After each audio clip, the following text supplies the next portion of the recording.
Hey, everybody, Mr. Gamerman. I stream on Twitch. I usually do game shows. It's in the name. I also, and this isn't something that really comes up on stream at all, it's not something that really I've ever talked about. I fancy myself an amateur vexologist. I love flags and the design of them and what goes into making one look good versus make one look bad. I'm proudly displaying the flag of Indianapolis on my head right now. And today I kind of woke up and was looking at a bunch of city flags and thinking about how some of them suck. Like, pretty bad.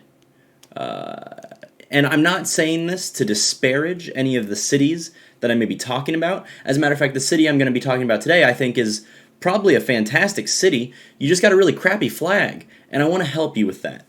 So we're going to get started. I'm going to put my amateur Photoshop skills to the test here, but we're going to take a look at the city of Austin. Your flag is pretty bad, if you ask me. First off, so there's a lot of... In vexology, there's a lot of, I think, subjective things that go into just what that person themselves really likes. To me, there's one steadfast rule about a city flag, which is that if you gotta explain where you're coming from, then it's a bad flag. And again, this is all subjective for a lot of people, but to me, you want the flag to represent where you're from, not tell them outright. So first and foremost, we're going to go ahead and just say goodbye to the city of Austin there at the bottom. And if we're being completely honest, already, this is a much better flag. Print. Send this one to market. The text did this flag no favors. I do think that we can do better. I think that this little capital deal that they're doing on top of the banner or the crest is neat, but it is, in the grand scheme of things for this specific flag, to me, it is distracting. So we'll go ahead and just kind of say goodbye to that too. And if you're wondering why I'm just using an eraser right here, I'm not really worried about accuracy right now. I'm more doing a bit of a rough sketch of what I'd like to try and get done, and then I'll go for more precise editing later. But for right now, I think the red, white, red is pretty solid. I think that's a good idea, a good place to start. There we go. Paint bucket. I always lose you, paint bucket. There we go. Okay, so obviously we can't stop here. I'm pretty sure this is the Austrian flag. Let me double check my facts there. Oh, Austrians are... Theirs are horizontal, not vertical. Flag with vertical red, white, red pattern. Peru. I was thinking of Peru. Apologies to both the people of Peru, the country, and the people of Peru, Indiana. I feel as though I've let you all down. If we just stop where we're at right now, then first off, we're just copying the country of Peru, which is not cool. But second off, one of the coolest yet hardest things to do is design a flag that is both unique and good looking, right? Because we don't just want to stick to the basics here.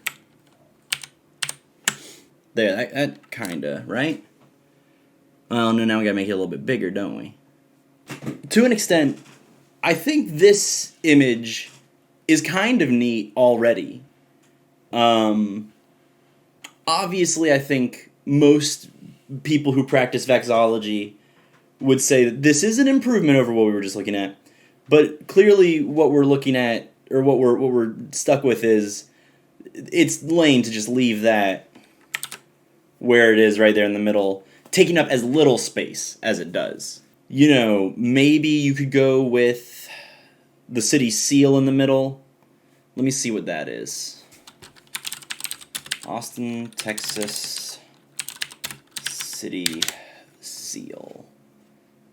Oh, well, I guess you really can't, can you? Because that's basically what I just erased. Official things of Austin, Texas. So now let's see if we can. This is where we're going to experiment with two different forms of I guess, again, this is all kind of personal anecdotal, my opinions on flag design.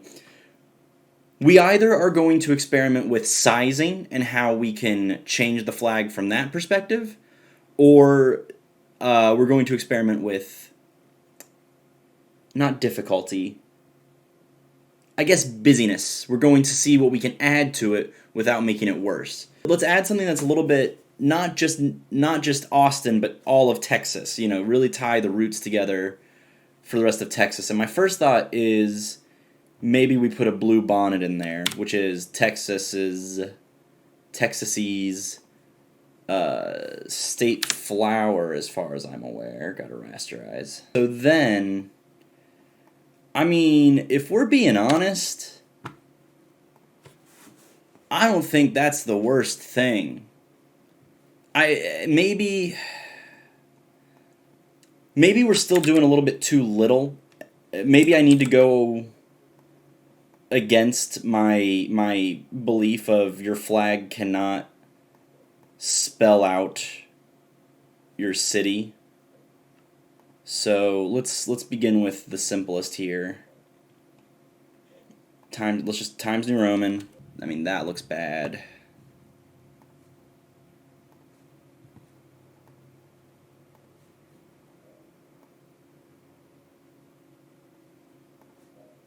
There.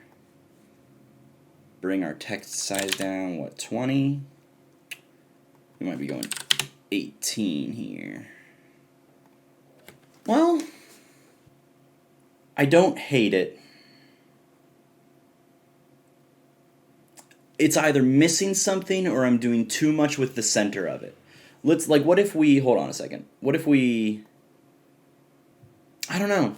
Maybe it's the blueness of the blue bonnet. I feel like, yeah, you have that blue go away, and then the blueness of the blue bonnet kind of sticks out like a sore thumb. I could live with it. I don't think this is the worst. Clearly, whatever I've got going on up here, though, to me, it just continues to stick out as not looking that visually appealing in the grand scheme of things. So let's go with what my other idea was, which is, so that to me, in terms of complexity, is not the worst idea. But my other idea was going to be that we just blow this up. That's not bad. That's not bad at all. And it looks kind of like an envelope. Looks kind of like Blue's Clues. Gmail might honestly try to sue based off of this logo. Gmail might have a problem with this logo. I think this stands as an improvement. Or, you know what, we don't have to blow it up as much as or keep it as little. Yeah, okay, hold on. Let's try and find some middle ground between the two ideas here. I'm liking this.